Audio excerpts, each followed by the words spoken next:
que la Gemara elle amène, et ça c'est une réalité, que c'est comme ça que ça fonctionne, que Sachar Be'ay Alma Lika, il n'y a pas de récompense dans ce monde-là.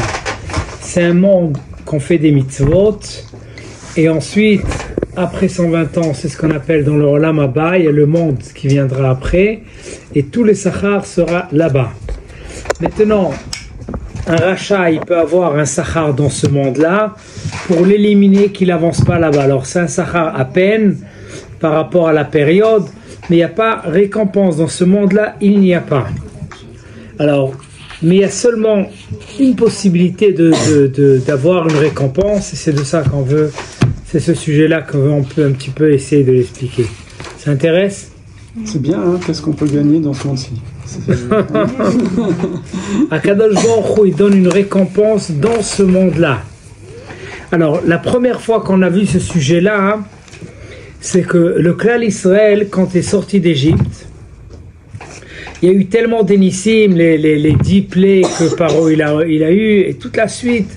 Ensuite, quand ils sont arrivés près du Yarden, près de la mer, c'est pas le Yarden, c'est la mer, et Yam Souf, ils sont arrivés.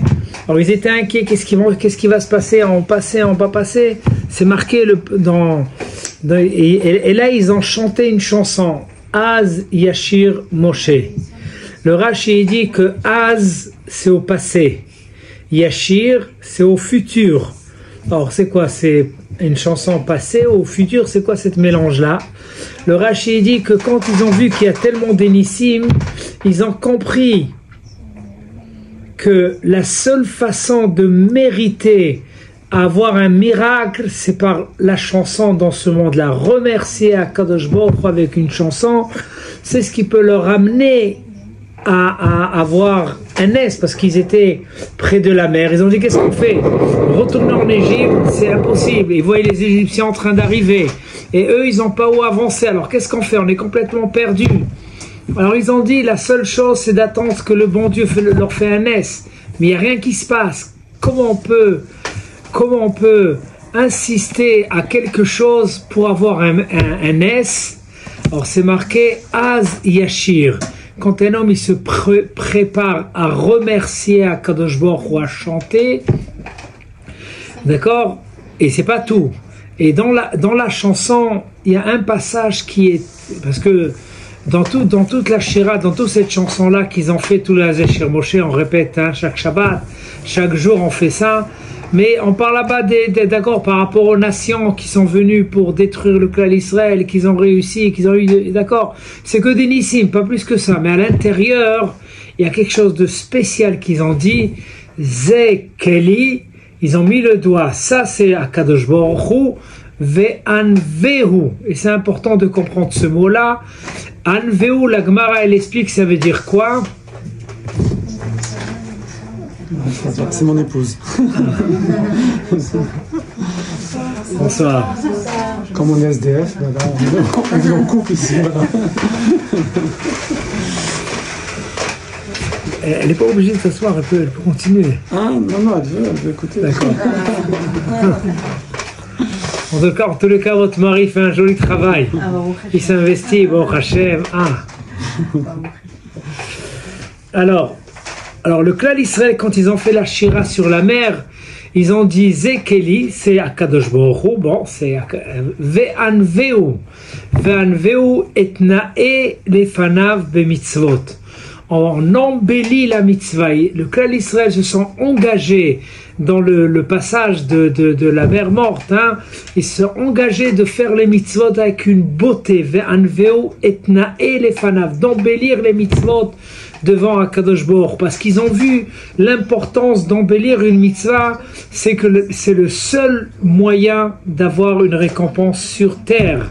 Et s'ils ont eu tous les nissim, ils n'ont pas su comment remercier, mais quand ils étaient d'accord sur la mer et ils ont eu un grand Ness, ils ont compris que la porte du Ness, c'est quand on Ness, c'est un miracle, hein? Pour avoir un miracle, c'est seulement quelqu'un qui s'engage, d'accord, de faire les choses en beauté, les jolis mitzvot. Et pourquoi je parle de ça maintenant? Parce que le clan Israël, la période du jugement, c'est Rosh Hashanah. tout le monde sont jugés, chacun, les juifs, les goïms, tout le monde sont jugés, il n'y a personne qui passe à gauche, tout le monde sont jugés, la vie, la mort, tout ce qui se passe dans toute l'année, c'est décrété dans Rosh Hashanah. Et c'est intéressant, dans Rosh Hashanah, on prie, c'est très bien beau, voilà, mais la porte de la réussite, on trouve dans une mitzvah spéciale, et ensuite on verra, parce que le din, il ne se termine pas dans Rosh Hashanah, il continue sur Sukkot aussi. Et on trouve que dans toute cette période-là, on investit sur la beauté des mitzvot, sur que ce soit joli, d'accord, et la fin du jugement, si on peut dire, le rachat, il est tamponné tout de suite dans Rosh Hashanah, le tzaddik, il est tamponné directement, mais normalement on dit que peut-être nous on passe comme les moyens, hein, et ceux qui sont moyens, ils ont besoin d'une force, une puissance pour réussir, pour être bien acceptés. Et c'est pour ça qu'il y a un investissement dans des mitzvot, de les faire en beauté. La première mitzvah qu'on s'investit de faire en beauté, c'est d'accord, c'est un petit peu, d'accord, c'est un petit peu très large, mais on va expliquer. C'est de faire le shofar. Le shofar, c'est très bien, on sonne le shofar, c'est bien beau. D'accord, alors il y a plusieurs sortes de sonneries, il y a des discussions. Alors on fait tous les sonneries, on les répète, très bien. Mais c'est marqué, la Gemara elle dit qu'on prend le shofar de Haïl. Haïl c'est quoi? Alors il y a bélier. C'est la bélier, c'est le bélier. Pourquoi? Parce que quand il y a eu Akedat Yitzhak, hein? Il y a bélier et bouc. Donc bélier c'est chèvre et bouc c'est mouton. C'est ça? Bouc c'est chèvre, le contraire, l'inverse. Le contraire, voilà, c'est bien. C'est pour voir si tout le monde suit. Pour voir qui c'est qui reste. On n'est pas très fort. Je plaisante, hein. Alors, c'est marqué que le shofar, la mitzvah est de faire un shofar. Mais le Ritva il dit, mais le Klal Israël, il cherche toujours de prendre la corne, d'accord, du bélier. Pourquoi la corne du bélier? Parce que quand il y avait Akedat Yitzhak, quand Akadosh Baruch Hu il dit à Abraham qu'il va sacrifier son fils, et c'était qu'une épreuve, parce que Akadosh Baruch Hu l'a dit, depuis quand on tue quelqu'un? Jamais de la vie. Mais c'est que pour faire une épreuve, est-ce que tu es prêt à tout donner pour Akadosh Baruch Hu? Quand un homme, il donne tout, là il a accompli son devoir, et là il a mérité ensuite de tout le Klal Israël. On est là aujourd'hui, c'est grâce à Akedat Yitzhak, c'est la puissance la plus forte. Et nous, dans la prière de Rosh Hashanah, on parle de Akedat Yitzhak, on parle très fort, on fait une bracha spéciale sur Akedat Yitzhak. Et ensuite, la Gemara elle dit, je dis les paroles de la Gemara. La Gemara elle dit que dans Rosh Hashanah, le système de la tfila, il fonctionne de cette façon-là. Parler des malchouyot, que Akadosh Baruch Hu c'est le roi.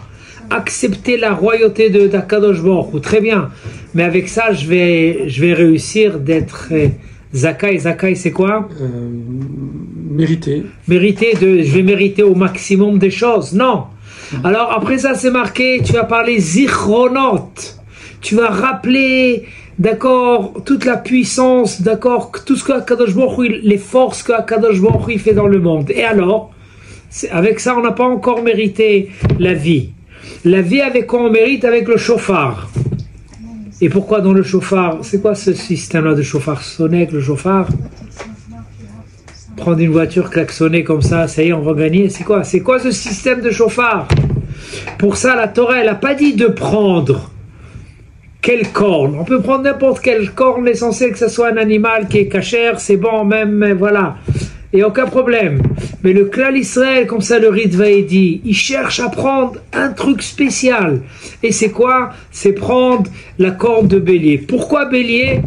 Pour rappeler à Kadosh Baruch Hu que quand Avram Avinu il devait faire Akedat Yitzhak, et ensuite tout d'un coup le malach lui dit non, arrête-toi, ne tue pas ton fils, c'était pas ça la mitzvah. La mitzvah c'est de voir combien tu es prêt à sacrifier pour le ratzon d'Akadosh Baruch Hu. Et c'est là qu'on a, voilà, ensuite tout d'un coup il voit qu'il y avait un bélier qui arrivait, et là il a fait le korban. Mais quand il a fait ce korban, lui il avait, d'accord, de faire le maximum comme si c'était son fils. Pour ça Souvent dans les paroles de la Torah, on voit comme si que vraiment il y a eu Akedat Yitzhak, mais il n'y a pas eu Akedat Yitzhak. Mais pour lui, c'était quelque chose qui venait un petit peu remplacer, c'était exactement, très bien. Or pour appeler cet acte-là, on prend cette corne-là, le Ritva, il dit alors et pourquoi? Qu'est-ce qu'on gagne de ça? Il te dit parce que quand on embellit la mitzvah, on a un sachar dans ce monde-là. Et grâce à ça, on sort zakai, on sort méritant, d'accord, du din, d'accord, on sort zakai, on sort méritant. Grâce à quoi? Grâce à cette corne de bélier. Hein, ça veut dire d'embellir une mitzvah, ça donne une puissance et grâce à ça on mérite. C'est pas une obligation, mais quand on fait ça, ça rappelle et de là, hein, tous les mefarshim ils amènent et ça se répète dans plusieurs endroits qu'il n'y a pas de récompense dans ce monde-là, mais quand quelqu'un il fait une mitzvah en beauté, il cherche de faire de la meilleure façon qu'il faut, alors ça c'est le top. Par exemple. Ensuite, on continue dans le loulav. Le loulav, là, c'est essentiel. La Gemara, elle dit, il faut hidur mitzvah, il faut embellir la mitzvah. Mais nous, on avait amené le pasouk de Zekeli Vanveo, c'est ce qu'on avait dit. Le Rachid amène un autre pasouk. Pourquoi un autre pasouk? Tout le monde pose des questions. Pourquoi Rachid est parti amener un autre pasouk de la Torah tant qu'il y a le pasouk original que la Torah toujours elle parle, d'accord, d'embellir les mitzvot, de ce pasouk-là qui est dans la Shira Zekeli Vanveo. Il te dit non, parce que dans le Lulav, il faut embellir beaucoup plus. Parce que celui qui n'a pas réussi Rosh Hashanah, on doit avancer vers la fin de Sukkot pour être écrit Sefer HaChaim, dans le livre de la vie. Alors là, il faut embellir dans le Lulav en beauté.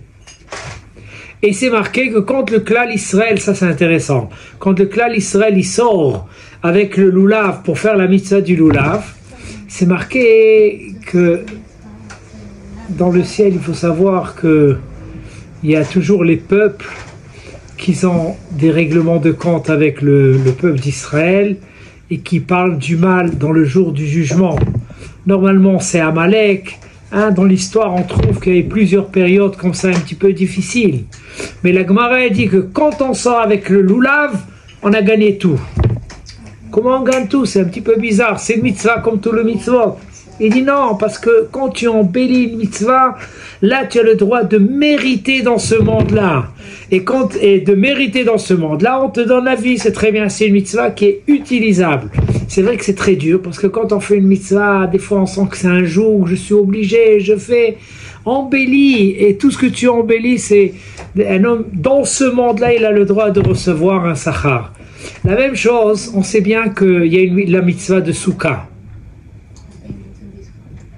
Dans Souka, il faut embellir la Souka. La même chose, on travaille beaucoup pour embellir. On sait bien que Rav Shach, Zichrono Livracha, il y avait toujours ceux qui ne trouvaient pas à se marier. Ils venaient chez lui, il lui mettait il s'occupait de lui embellir sa Souka. Et dans la même année, tout le monde se mariait. C'était une segoula de se marier, celui qui lui... Et comme ça a continué des années sur des années. C'était connu. C'était... La Souka à Paris, Moi, oui. Je sais pas, elle est où la vôtre? Là, nous, SDF, donc il n'y a pas... Non, la Souka c'est pour les SDF. On va partir à Strasbourg. On va aller à Strasbourg. C'est à Strasbourg. Aïe, aïe, aïe. On donnera l'adresse de votre Souka. J'ai pas de Souka, moi. Ah, bon, aussi.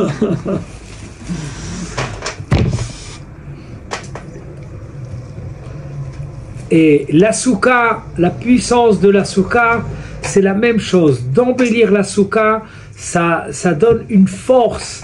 Et c'est ce qui nous a... C'est intéressant, on voit que c'est des mitzvot qui se suivent, mais tout ça parce qu'on est dans une période de justice jusqu'à la fin de Sukkot. Pour ça, on fait toutes sortes, les mitzvot, qu'ils sont surtout Souka, Lulav, Rosh Hashanah, d'accord, de faire en beauté, d'embellir la mitzvah. Et quand on embellit la mitzvah, c'est ce qui peut nous donner une Shana Tova, une jolie... Voilà. Il y a un pasouk dans Parashat Kitavo, et ça c'est étonnant. Kitavo, c'est la paracha des malédictions, c'est-à-dire qu'au début, c'est marqué que le clan Israël doit accepter les mitzvot. Et quand les gens ne veulent pas accomplir, ils prennent ça à la légère, ils ne veulent pas accomplir. Alors Akadosh Baruch Hu, il attend une génération, 2 générations, 3 générations. Il attend beaucoup de temps. Hein. Le clan Israël, dans Baït Rishon, ils étaient 410 ans, jusqu'à qu'ils ont été renvoyés en galoute. Et depuis le départ, il y a eu des mitzvot qui n'ont pas gardé. Alors, Akadosh, il a le temps. Peut-être cet homme-là, il va accepter, il va comprendre, et comme ça, il y aura une solution. Il laisse le temps. D'accord? Alors, dans cette paracha, c'est marqué au milieu. Pourquoi tout ça? Parce que vous avez servi Akadosh Baruch Hu sans joie, sans simcha. Et c'est bizarre. Parce que dans tous les mitzvot, où il y a une mitzvah de simcha? Bon, dans les fêtes, c'est marqué d'avoir la simcha. Dans Sukkot, il y a la mitzvah de simcha. Très bien. Rosh Hashanah, c'est un gros problème. Est-ce qu'il y a la joie ou il n'y a pas de joie? Parce que Rosh Hashanah, c'était Teshuvah. Les tzadikim, ils jeûnaient dans Rosh Hashanah. Ils jeûnaient tout le Rosh Hashanah. Mais aujourd'hui, on n'a pas le niveau, alors c'est marqué le contraire. Il y a 2 avis. Il y a l'avis Ashkenaz, qui est le Gaon et tout ça, d'avoir la simcha. Je nomme Akadosh Baruch Hu besimcha, avec une joie et avec, d'accord, avec puissance. Les Sfarad, c'est plus avec un petit peu des larmes, non? Ah ouais, ouais. Un petit peu de faire teshuva. L'inverse de l'année, alors. Un peu teshuva. Mais d'après tout le monde, alors c'est vrai que c'est marqué de ne pas pleurer, il faut être, mais en tous les cas, c'est la prière qui prend un petit peu la tête, et le tsar, la tristesse, elle sort. Mais en tous les cas, c'est marqué qu'en sortant de la synagogue, c'est une simcha. L'air echol besimcha et lachmecha. Va et tu manges besimcha. Tout d'un coup, je comprends pas, on était sérieux, tout d'un coup tu passes à la simcha. Oui, parce que la simcha, elle est essentielle dans ce jour-là. C'est vrai que de jeûner, ça aurait pu donner, mais un homme, il a besoin d'un niveau. Pour jeûner, il faut un niveau. Quand on n'a pas de niveau de jeûner besimcha, c'est comme ça, on transforme. Tu vas manger besimcha. Ça va? Hein? C'est bien. En vérité, c'est plus difficile. De manger besimcha? Oui, c'est plus difficile que de... Normalement. Le Shem Shamaim, je veux dire. Ouais. Normalement, les gens qui ne gardent pas vraiment Torah mitzvot, Shabbat, ils arrivent pour manger le repas du Shabbat, il y a toujours une flamme une petite bagarre qui se réveille au milieu. Il faut être méritant à ça, à la simcha. Il faut savoir bien être sérieux et voilà, et s'investir, ne pas faire entrer quoi que ce soit, ne pas parler des choses folles qui peuvent réveiller une dispute et faire la simcha. C'est vrai que le Satan, il est très grand, il est là, il sait les points sensibles, et il sait bien tout ce qu'on est en train de parler. C'est son programme à lui d'embêter qu'un homme il n'arrive pas à la simcha, à la tristesse et tout, et comme ça il est, voilà, et comme ça il est tranquille. Mais non, un homme il doit savoir, quand il fait les mitzvot besimcha avec une joie, ça c'est la puissance. Et c'est marqué que quand le klal Israël il sort avec le loulav, c'est un signe qu'ils ont gagné la guerre avec les nations. Comment c'est une signe? Parce que dans Rosh Hashanah, les nations ils parlent du mal, hein. Et quand Hitler il a fait, c'est qu'il a réussi dans un Rosh Hashanah de parler. Le clan Israël ne gardait pas vraiment les mitzvot, et il a pu chauffer, et c'est marqué sur Bavel. Bavel, c'est eux qui ont détruit le Beth Amikdash, et la Gemara elle amène clairement qu'Akadosh Baruch Hu lui a donné tous les droits à Bavel de faire. Parce qu'il y avait une situation qui s'est aggravée, d'accord, d'une année à l'autre, personne ne gardait rien du tout, il ne faisait pas attention, il a donné les d'accord. Mais pour renverser, que l'année soit bonne, même pour quelqu'un qui ne mérite pas, avec la simcha, il peut avoir. Et ça, c'est le pasouk qu'on dit dans la Shira, que le klal Israël, en sortant d'Égypte, ils ont vu la seule moyen pour mériter, passer le Yarden, passer le Yam Souf, excusez-moi, hein, de passer le Yam Souf. Comment on peut passer? C'était fermé, les ennemis sont derrière, et nous on est bloqués, qu'est-ce qu'on peut faire? Ils ont dit, avant de rentrer, ils se sont déjà engagés de Zekeli Vanveu, de embellir les mitzvot devant Akadosh Baruch Hu. Et ça c'est la puissance, et ça c'est la force. Alors dans les malédictions, c'est marqué simcha. Quoi? À cause de la simcha, il y a des malédictions? Il dit non. C'est pas parce qu'un homme n'était pas saméach, alors il y a des malédictions. Parce que avec la simcha, il aurait pu, parce que c'est marqué au milieu des malédictions. Parce qu'avec la simcha, il aurait pu changer la situation. Quand il voit que la situation ne va pas, allez, il faut prendre un travail de simcha. Mais c'est vrai qu'il y a des gens qui dansent, qui font des folies comme ça. C'est pas ça la simcha. Simcha, c'est que lui soit saméach.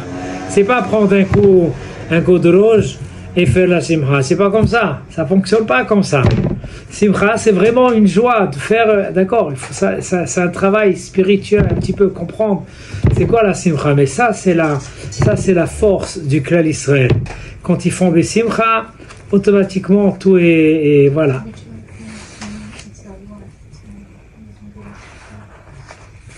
La Gemara elle amène que quand on fait le loulav, alors on va dans tous les côtés. C'est marqué qu'il y avait un hacham qui disait Gira be'ene de Satan. Ça, c'est une flèche dans les yeux du Satan. Qui c'est le Satan? Comment on l'appelle en français? Le Satan. Mauvais penchant. Le mauvais penchant. Et ça, c'est-à-dire le mauvais penchant qui veut changer l'homme, qui veut le faire tomber, mais avec ce loulav qu'on va à droite, à gauche, sur les... Parce que la mitzvah, elle est de prendre le loulav, anetilat loulav, c'est fini. Tu le laisses, tu t'en vas. Et nous, on fait de tous les côtés. Pourquoi tout ça? Alors, la Gemara a dit qu'il y avait un tzaddik, comme ça la Gemara a mis cette histoire-là, il y avait un tzaddik qui disait, ça c'est une flèche dans les yeux du Satan. Boum. Alors, c'est marqué que le Satan, il a dit, attends, non, celui-là, il faut que je m'occupe de lui. Un dossier un petit peu, il a ouvert un dossier contre ce tzaddik. Alors, à la fin, il lui a demandé, qu'est-ce que tu veux de moi? Le tzaddikim, il savait parler avec eux. Il lui a dit, comment tu dis Guérabel des Satan, flèche dans les yeux de Satan, tu as investi. Pour ça que moi, il dit, il ne faut pas parler. Parce que tu le réveilles, tu réveilles les nerfs, non, pas les nerfs. Tu réveilles ici une puissance qui va dire, attends, je vais m'occuper de celui-là. Il ne faut pas dire. Mais le Ritva, il dit, c'est vrai qu'il ne faut pas dire, mais c'est la réalité, ça continue, ça fonctionne. Il faut toujours faire les mitzvot quand ils sont bien faits. Le loulav qui est bien fait, c'est la façon de sortir celui qui n'a pas réussi dans Rosh Hashanah avec le hidur mitzvah. Quand il embellit la mitzvah, ça c'est une façon de sortir même s'il n'est pas méritant. Parce que s'il n'a pas passé Yom Kippour, Yom Kippour, ça n'a pas marché, parce que normalement, un homme, il est jugé Rosh Hashanah. Et ensuite, le dernier décret, c'est Kippour. Mais il y a des gens, quand même, ça encore, d'accord, voilà, Kadosh Baruch Hu, il laisse des fois le temps jusqu'à Hoshana Rabbah. Alors, on a encore le temps un petit peu de se rattraper, mais se rattraper, c'est surtout ce qu'on a dit, hein, c'est, voilà. Pour alors, la Chine. Quoi? Pour les femmes, le soka, Torot. Les femmes, leur service aussi, il est à la maison de faire en beauté. Peut-être Mechabed le mari, de faire... C'est un devoir très grand. Ouais.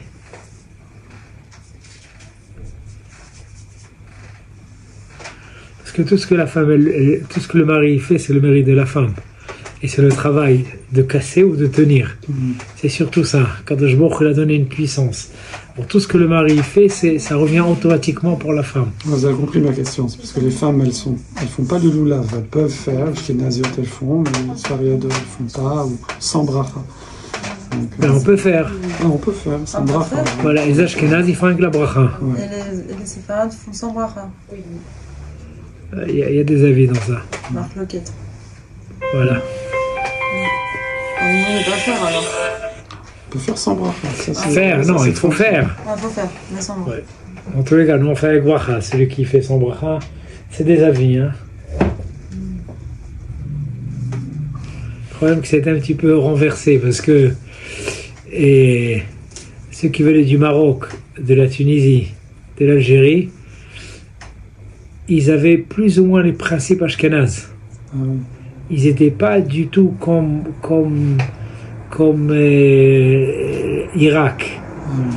D'accord. Rabbi Ovadia Yosef, quand il est arrivé, il a pris surtout les halachot qui étaient utilisés là-bas en Irak.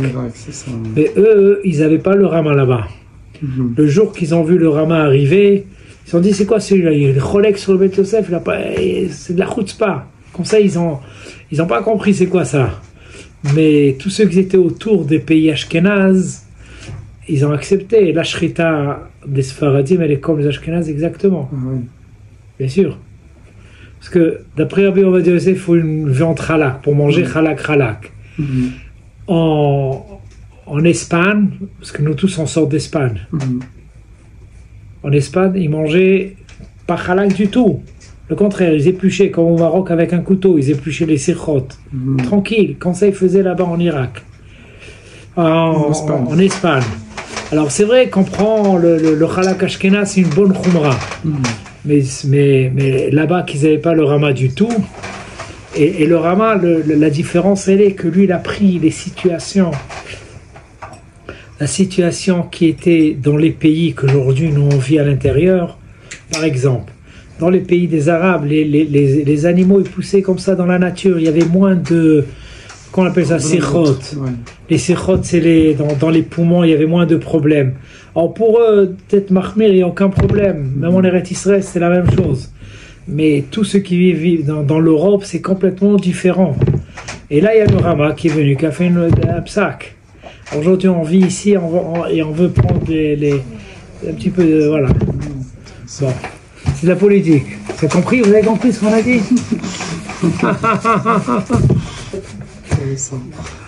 Oui, non, c'est clair ça. Il y a plusieurs halachot que les Sfaradim, ils ont exactement comme les Ashkenazim. Aucun problème, parce que le grand rav des Ashkenaz qui était celui-là, c'était le Roche. C'est lui qui a amené toute la Torah Ashkenaz. Et lui, il fait partie des poskim Sfaradim. Il est parti en Espagne. Il y a le Rambam, le Rif et le Roche. Et le tour, il amène comme le Roche, de commencer les Slichot, Rosh Chodesh Elul, comme les Sfaradim, tant que lui, il est Ashkenaz. Non, c'est intéressant. Ça va, c'est clair ce qu'on a dit? Pas tout, mais on va se renseigner. On va développer pendant le repas. Voilà, je vous laisse développer. Vas-y, tâchez. Mais non, très bien. Non, ça va. Ah oui? Vous voulez encore? Vous avez des questions peut-être? Ah ouais, je veux bien savoir comment on peut embellir une mitzvah. Ah, voilà. Ça, c'est bien. La première des choses, c'est simcha, la joie. D'accord. Deuxièmement, qu'elle soit jolie. Quand par exemple, on a parlé tout à l'heure du chauffard. On peut prendre n'importe quelle corde, il n'y a aucun problème. Là, on peut prendre une corde, la trouver, puis faire le... Non, on prend seulement du bélier. Parce qu'ici, il y a un sujet spécial par rapport à Akedat Yitzhak. Alors ça, c'est embellir la mitzvah par l'importance qui rappelle quelque chose de puissant. Alors, ou une beauté... Je vais vous lire un petit peu ce que...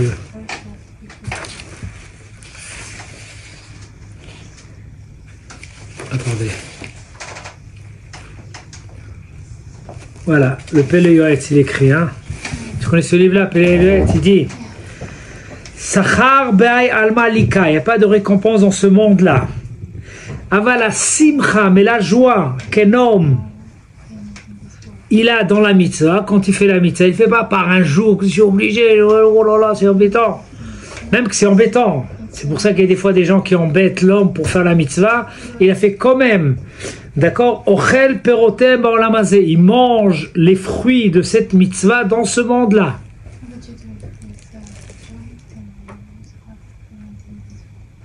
Il dit, la simcha c'est quoi? C'est pour embellir la mitzvah. Alors c'est exactement embellir la mitzvah. Et avec ça, il montre qu'il est content quand il fait la mitzvah. Et cette joie-là de faire avec du goût la mitzvah, ça c'est Hidur Mitzvah, il a une récompense. Et il reçoit le sachar dans ce monde-là. Voilà. Le Chida, lui, il écrit, le Chida c'était un Rav Sfarad. Il écrit, regardez bien, quand un homme il fait bien attention aux petits détails de la mitzvah, arrête, non, tu fais attention aux petits détails, ou bien la faire de la meilleure façon que tu peux essayer de trouver ou de faire, ou bien même ce qu'il rajoute pour avoir une meilleure qualité de mitzvot. Hein. C'est comme par exemple le etrog, on peut prendre un très simple, on prend un meilleur. Alors normalement on investit pour prendre du meilleur. Ce qu'il investit pour avoir une meilleure, d'accord, même qu'il n'y a pas une obligation, c'est cachère, c'est cachère. Il y a le tampon cachère du Rav sur ce etrog, il est bien. Mais quand il fait ça, il profite dans ce monde. Ça, c'est le chida. Ensuite, le gras, hein, c'est le gaon. Le Gaon, c'est puissant ça. Il dit que même qu'il n'y a pas de récompense dans ce monde-là, mais quand un homme il se dépêche, il va, il court pour aller au Beth Midrash, courez pour venir le mercredi pour écouter le cours. D'accord, de courir pour faire une mitzvah. Et sur ça, il a une récompense dans ce monde-là. Et un homme, il mange les fruits de cette partie-là dans ce monde-là. Et sur ça, il amène. Dans la Kedat Yitzhak, Avraham Avinu, d'accord, la Kedat Yitzhak, elle est tellement puissante. Qu'est-ce qu'il y a de puissant dans ça? Bon, très bien, il a voulu. Mais c'est marqué que grâce à ça, le Rashi amène une série des choses qu'on mérite chaque jour. Hein, c'est marqué qu'Avraham, il a donné aux Malachim du pain. Alors, on mérite du pain. Chaque chose. Le Rashi, il amène une série des choses qu'on mérite aujourd'hui encore avec ça. Pourquoi? Parce qu'il n'était pas obligé. Et sa femme, dans cette période-là, elle était impure. Il avait un problème d'amener du pain kasher, du pain l'achmir, on peut dire du pain tahor. Comme ça, le Rashi l'amène. Mais il s'est efforcé de faire même une chose qui n'était pas obligée. Il leur a amené une langue. Tu amènes de la viande et tu fais un steak, tu en dois la manger au malachim. Non, une langue à chacun. Il a cherché d'amener, il s'est investi dans la qualité d'embellir, que chacun il a un morceau un petit peu spécial. Et le Rashi dit, tout ce qu'il a fait à l'intérieur, jusqu'à présent, le Klal Israël, c'est une base pour le Klal Israël jusqu'à la venue du Mashiach, il mérite de ça. Et dans la Kedat Yitzhak aussi, c'est marqué qu'Avraham a venu se lever de bonne heure. Et ensuite, c'est marqué, lui-même, il a attaché c'était avec l'âne. Son âne. Oui. Bon, nous, on va avec une Mercedes, toi, tu es avec l'âne. Voilà. Et deuxièmement, lui-même, il est parti couper le bois. Quoi, tu avais deux personnes, Eliezer, et il y avait aussi Ishmaël. Ishmaël était présent. Et ainsi de suite. On trouve qu'il a investi dans tout le chemin lui-même. Pourquoi il a cherché lui-même? Tu donnes des ordres et ça avance, ça peut aller plus vite. Non, moi je fais ça avec du goût. Et ce goût-là, le Klal Israël mérite jusqu'aujourd'hui. Ça veut dire que c'est des mérites qui peuvent continuer très loin.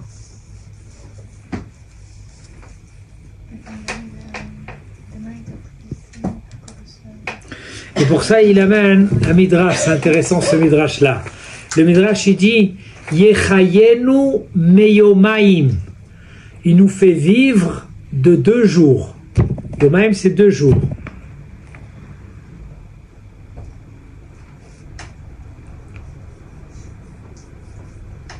D'accord? Et le passouk qui dit Bayom Ashlishi, c'est un passouk dans Oshéa, et le 3e jour, Yakimenu Venechi. Avec ça, on va en vivre, le 3e jour. Ça veut dire quoi? Il dit, écoutez bien. Il dit que tout ce que nous on mérite aujourd'hui, le Klal Israël, tout ce qui mérite, d'accord, qui peut mériter, c'est grâce au travail d'Avraham Avinu. Qu'Avraham Avinu, il a fait 2 jours, il s'est dépêché pour bien faire la mitzvah, même que c'était lourd, tuer son fils, le seul fils qu'il n'a pas eu, jusqu'à l'âge, avant sa mort, il va tuer son fils, il va rester sans enfant, c'était inimaginable. Il a fait avec un envie, avec une force. De ces 2 jours-là, tout le Klal Israël profite jusqu'à Biat HaMashiach. Le 3e jour, c'était à Kedat Yitzhak. Déjà, ça, il a fait son obligation. Mais c'est vrai qu'à l'intérieur aussi, on a dit, d'accord, mais c'était déjà un petit peu... D'accord, il a fait ce qui était obligé. Avant, il n'était pas obligé. Il a rajouté de lui-même. Ce qu'on rajoute de lui-même pour faire très bien, pour réussir, ça, c'est quelque chose. Yichayenu, comme ça, le passouk qui dit, Yichayenu meyomaim. De ça, on vit les 2 jours.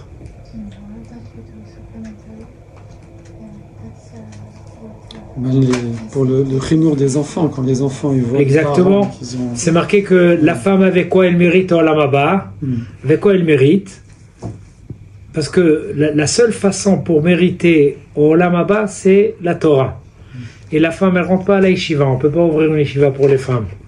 Sans ça, on aurait ouvert. Hein? Non, il n'y a pas pour les femmes. La femme, elle reste à la maison. Il vaut mieux, il y aurait plus de femmes, je crois. On aurait la honte. D'accord. Et d'accord, il n'y a pas de... Qu'est-ce qu'on disait? Il n'y a pas de yeshiva pour femmes, pour la Torah, pour le Olam Haba. Voilà, alors la Gemara a dit, la femme, elle n'a pas... Qu'est-ce qu'elle va faire? Alors c'est marqué que ce qu'elle investit, que ses enfants ils vont apprendre la Torah, et ce qu'elle investit pour que son mari, libérer son mari des obligations pour qu'il va apprendre la Torah, grâce à ça, c'est la seule façon pour qu'elle mérite Olam Haba. Ça veut dire elle peut mériter dans beaucoup de choses, des récompenses dans ce monde et tout ça, elle peut avoir beaucoup de choses, mais l'essentiel, le top, c'est Talmud Torah. Elle n'a pas le Talmud Torah. Alors la seule façon pour mériter au Talmud Torah, c'est ce qu'elle investit dans son domaine. D'accord? Et la femme, elle a une puissance très grande. C'est comme ça qu'Akadosh Baruch Hu, il a créé que la femme, elle a une plus grande, très grande puissance. Ça vous fait peur? Je suppose qu'il y a... Je pose une question que vous avez dans la tête, je suis sûr. C'est quelle partie de la Torah que la femme, elle n'étudie pas? Ça veut dire... Non, tous les mitzvot de la femme, là, elle a le droit d'apprendre. C'est pour savoir comment se comporter. Mais le reste, elle n'est pas là pour le pilpoul et tout ça. La Gemara, elle n'est pas l'intérieur. Mais les midrashim, oui. Mais au départ, même les midrashim, les femmes ne lisaient pas. Ils accomplissaient ce que le mari disait, pas plus. Non, mais ensuite, ensuite c'était la Hashkafa, parce qu'il y a eu les études Chol qui sont rentrées dans la tête. Et puis pour redresser un petit peu la droiture et d'avoir le chemin droit, c'est là que ça a été autorisé par Sarah Schneerer, c'était la Tzadeket, qui a investi d'ouvrir des séminaires. Ça, c'est le système de séminaire. Mais avant, la femme était à la maison. Avant, la société n'était pas aussi... n'était pas dangereuse comme aujourd'hui. Oui. Aujourd'hui, de plus en plus, ça devient dangereux. Et pour ça, sans Torah, même des gens qui gardent Torah au mitzvot, on voit sans Torah, un jour, ils quittent, ils lâchent tout. Hein. Ça ne tient pas chez eux. En tous les cas, c'est une femme qui veut avoir un bon mari qui est sérieux, il faut l'envoyer apprendre. Il va apprendre là-bas de respecter sa femme, c'est la première des choses. La tzniut. Pourquoi on ne dit pas que la femme elle mérite Olam Haba par la tzniut? Parce que de toute façon elle doit rester à la maison, elle ne doit pas sortir. Quand le Kouda va tenir. Même le tzniut réglé. Donc c'est ça. Avant elle n'avait pas tellement de. Pas de challenge comme maintenant, c'est ça. On a un gros challenge. Oui, parce que l'éducation de la fille, c'était la mère, surtout. Ouais. C'était une transmission de mère et comme ça passait. Il n'y avait rien du tout d'autre. Et ça, c'était une obligation. Et aujourd'hui, de plus en plus, ils rajoutent des études pour redresser et puis remettre les choses en place. On voit bien, quelqu'un qui n'est pas Kovei Etim la Torah, qui ne fixe pas un moment au Limud Torah. La Gemara a dit que le Satan, comment tu appelles le Satan en arabe? Mauvais penchant. Mauvais penchant, hein. C'est du feu. Il est en feu, c'est un malach. Comment l'éteindre? Il n'y a pas un autre moyen d'éteindre seulement avec la Torah. Torah, tavlin, c'est des épices. Des épices qui calment et qui voilà. Et un homme avec ça, il sait comment se comporter, il sait où aller.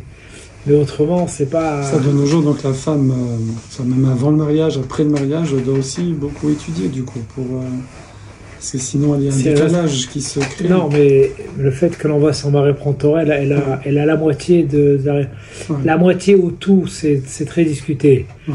Mais on dit que non, Kadosh Baruch Hu, il a assez de Sahara pour donner. Or c'est équivalent. Ce que l'homme il apprend, la femme elle a aussi la même chose. Il y a un... C'est pas une blague, mais c'est une chose que souvent... Mais ton mari, qu'est-ce qu'il fait? Il a rien appris aujourd'hui. Il dit non, mais je l'ai envoyé au kollel. Il n'a pas appris. Qu'est-ce que la femme elle répond? Moi j'ai ma récompense de toute façon comme c'est qu'il a appris. Lui c'est son problème.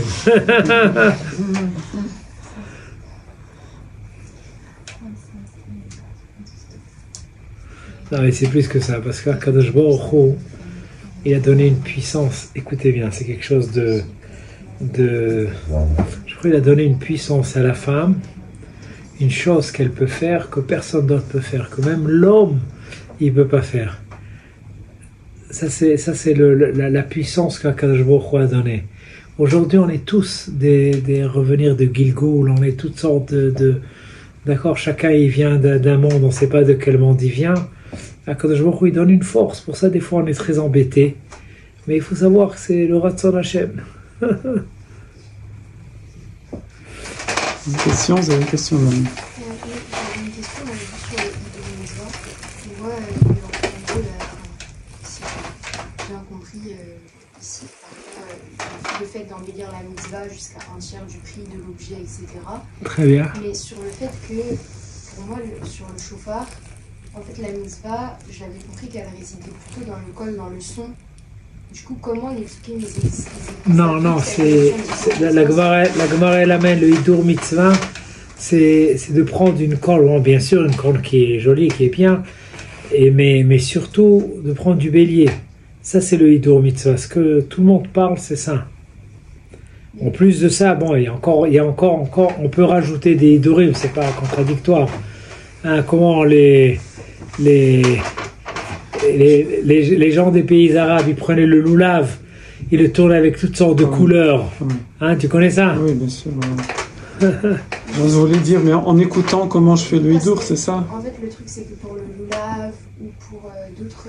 là, on voit bien que c'est une mitzvah, c'est lié à de la matière, alors que sur la mitzvah du chauffard, c'est pas tant lié à la corne qu'au son qu'elle émet, en fait. Et c'est ça que je me dis, comment on arrive à Alors, la première des choses, c'est de bien que quelqu'un il sonne bien, quelqu'un qui sait sonner. Et ça, c'est un travail assez dur de bien faire des bonnes sonneries, parce que c'est pas facile. D'accord? Mais quand les sons sont clairs, la mitzvah, elle est que le son, c'est pas le chauffard. C'est les sons, mais le chauffard, c'est le hidur mitzvah qu'il y a à l'intérieur. C'est pour ça que je me demandais dans quelle mesure, finalement, on appliquait le hidur mitzvah sur le chauffard de Rosh Hashanah, parce que par essence, c'est le son et pas la matière, donc c'est difficile de faire un hidur sur un son. Plutôt que par exemple... Non, mais le son,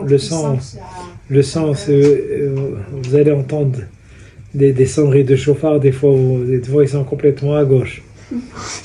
C'est complètement... Est-ce que ça marche ou pas? C'est très difficile. Il y a son et son. Voilà. Non, c'est pour ça, en tous les cas, dans les techniciens des rabbanim, ils font bien attention à ça. C'est très compliqué, c'est pas facile d'avoir des sons bien clairs et il faut quelqu'un de responsable. Question? Moi, j'ai une question. Oui. Lorsque vous disiez du coup qu'une des manières de faire, d'embellir une mitzvah, c'est aussi du coup la simcha. En dehors d'utiliser une corne de bélier, etc. Il y a un peu dans le quotidien, du coup, tout simplement les mitzvot, on va pouvoir y mettre de la simcha et ça va s'embellir. Alors, comment on fait quand... ou qu'est-ce qu'il en est, en tout cas, lorsque parfois on fait vraiment quelque chose avec la simcha et avec le cœur, mais il existe cette part de nous qui est fatiguée et qui est quand même présente en même temps.